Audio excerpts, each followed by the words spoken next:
सावन के महीने का नियम, 2 लोटे जल लेकर देवाधिदेव महादेव के सामने जाइए। यहाँ अशोक सुंदरी वाली जगह से दोनों धार एक साथ चढ़ाना प्रारंभ करिए और करते करते वो धार शंकर भगवान के शिवलिंग पर ले जाकर छोड़ दीजिए। ये सावन के महीने के अगर आपने मात्र 7 दिन भी लगातार अगर ये धार आपने चढ़ा ली है तो देवाधिदेव महादेव की कृपा से 3-4 महीने में सूचना आपको प्राप्त हो ही जाए। आपके घर के पास में जो शिवालय है भगवान शंकर का एक छोटा सा शिवलिंग है। मानो अगर दिल से तुमने मान लिया कि ये केदारनाथ है, दिल से तुमने मान लिया कि ये महाकाल है, दिल से तुमने मान लिया कि भीमा शंकर है, दिल से तुमने मान लिया कि ये मल्लिकार्जुन है, दिल से तुमने मान लिया कि विश्वनाथ है। जिस दिन तुम्हारा मन पर जाए, श्रावण के महीने में जब तुम 2 लोटा जल चढ़ाने के लिए जाओगे, श्रावण के महीने में जब तुम 2 लोटा जल चढ़ाने के लिए जाओगे और 2 लोटा जल तक तुम अपने हाथ में लेकर चढ़ाओगे, जिस दिन तुम्हारा चित्त में मन में आ जाए कि आज मैं विश्वनाथ नहीं गई हूं, मैं सावन के महीने में मैंने विश्वनाथ का दर्शन नहीं करा है, सावन के महीने में मैं काशी नहीं गई, सावन के महीने में मैं गंगा के घाट पर नहीं गई, जिस दिन सावन के महीने में तुम्हारे मन में आ जाए 2 लोटा जल लिया, शंकर जी को चढ़ाते हुए अपने मन में विचार कर लिया कि मेरे विश्वनाथ, मैं तुम्हारे दरवाजे तो नहीं आ सकी, पर मेरे जल में अगर बल होगा तो इस जल को आप वहां से यहां आकर स्वीकार कर लोगे। वो विश्वनाथ पहला दिन लगे 2 लोटा जल चालू कर दो।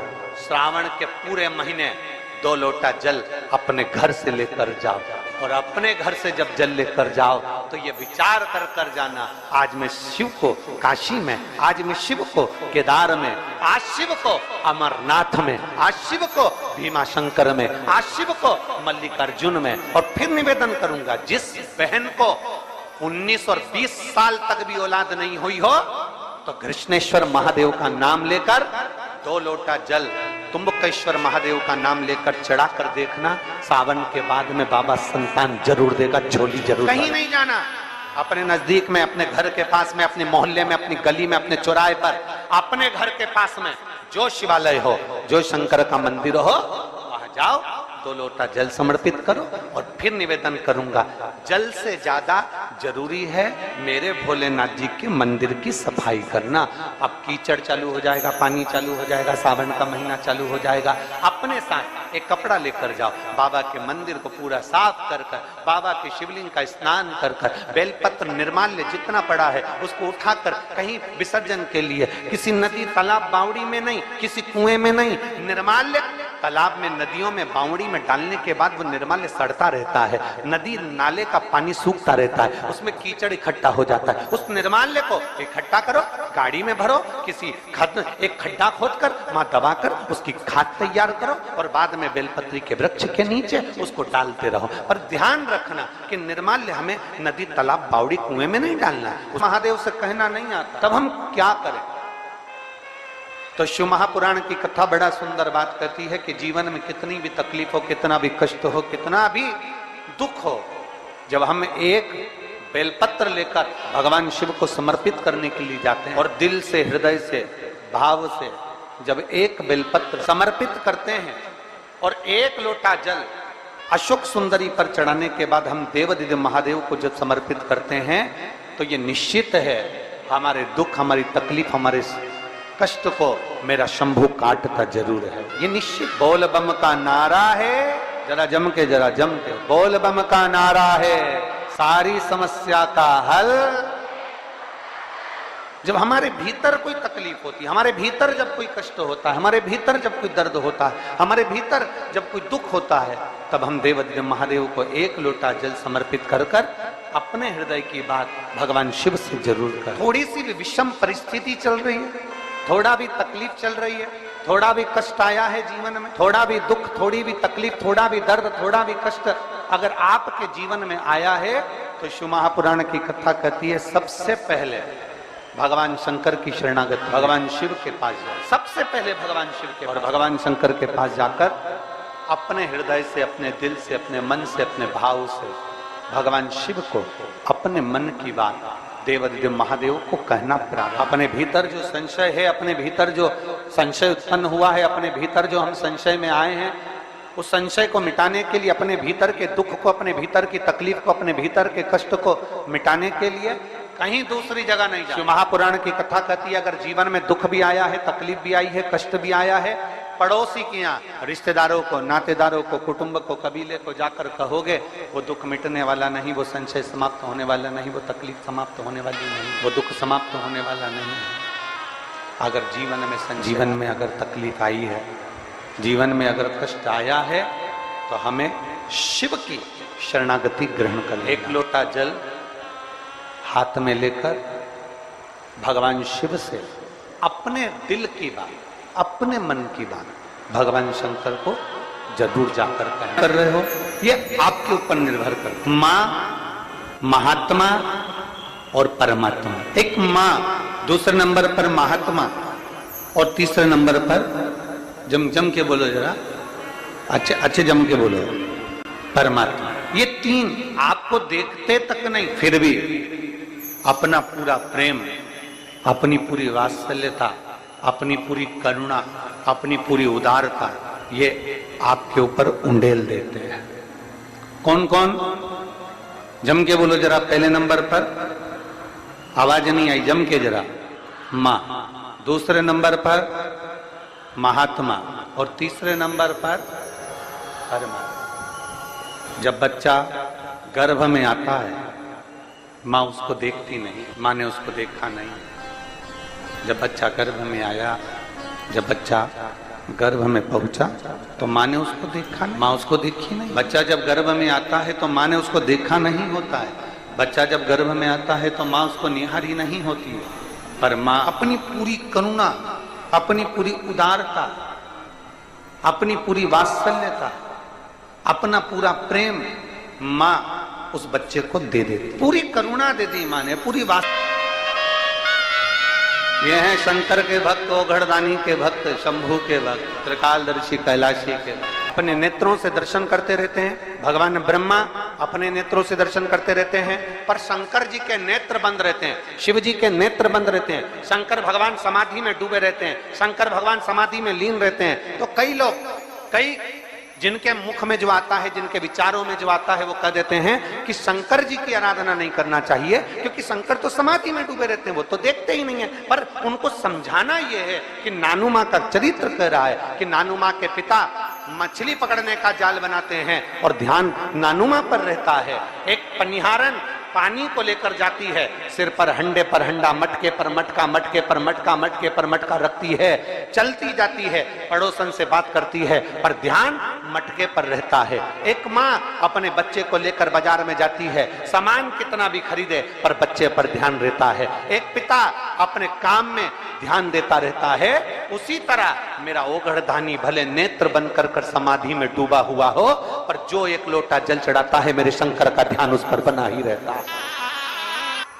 वृक्ष लता से स्नान कराऊंगी, ये अपने भीतर ने एक संकल्प अपने भीतर लेना है कि श्रावण के महीने में हमें शिव को कैसे रिझाना है। देव अधिदेव महादेव को पकड़ने का जाल इंसान नहीं बना सकता, वो तो शंकर देव अधिदेव महादेव किसी के दिल में आकर बैठ जाते हैं, तो वो हृदय के जाल में शंकर को पकड़कर अपने दिल में बिठा लेता है। कोई कोई इनके सम्मुख में सत्य बोला है। घर में जब शुभ आयोजन होगा, घर में जब शुभ शकुन होगा, घर में जब शुभ कार्य किया जाएगा, घर में जब वंश की वृद्धि हो रही होगी, घर में कोई नया मेहमान आ रहा होगा, घर में कोई आतिथ्य हो रहा होगा, कोई नया मुहूर्त हो रहा होगा, तब हे नारायण आप सत्य बोले हो, इसलिए आपकी पवित्र पूजन प्रत्येक घर में पूर्णिमा, अमावस्या, एकादशी, द्वादशी, संक्रांति आदि का दिन आपके इस स्वरूप की पूजन पूरा ब्रह्मांड करेगा और आपको लोग सत्यनारायण भगवान के नाम से पुकारेंगे। बोल सत्यनारायण भगवान की। इसीलिए स्कंद पुराण का रेवा खंड कहता है, इसलिए हमारे यहाँ जब सत्यनारायण भगवान की हम कथा श्रवण करते हैं, प्रथम अध्याय पूर्ण होता है, द्वितीय अध्याय पूर्ण होता है, तो विद्वान ब्राह्मण जन कहते हैं इति श्री रेवा खंडे प्रथम अध्याय। तो ऐसा रेवा खंड में से भगवान सत्यनारायण के सुंदर स्वरूप का वर्णन आता है।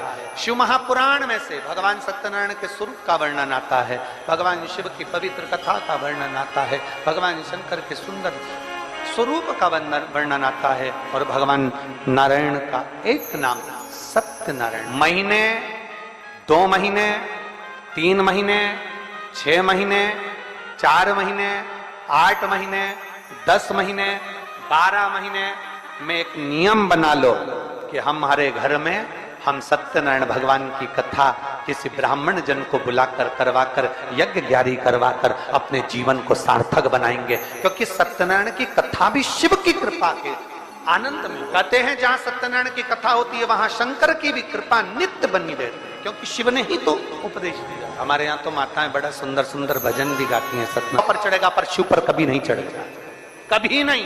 गौ माता तू झूठ बोली है मेरे सामने, तेरा पूरा शरीर पुजाएगा। कन्यादान, वस्त्रदान, मुद्रादान, स्वर्णदान, अन्नदान, सारे दान आगे से होंगे, पर गौदान पीछे से होगा। गाय की पूंछ पकड़कर किया जाएगा, क्योंकि तू झूठ बोल गई मेरे साथ। सारे देवताओं की परिक्रमा आगे से, पर गौ माता की परिक्रमा पीछे से होगी। गाय की परिक्रमा आगे से नहीं होती, पीछे से चालू होकर पीछे। तू झूठ बोल गई मेरे सामने। गौ माता तो जगत की मां कहलाती है। गाय माता भी कहती है मुझे क्षमा कर, मेरे मुख से झूठ निकल गया।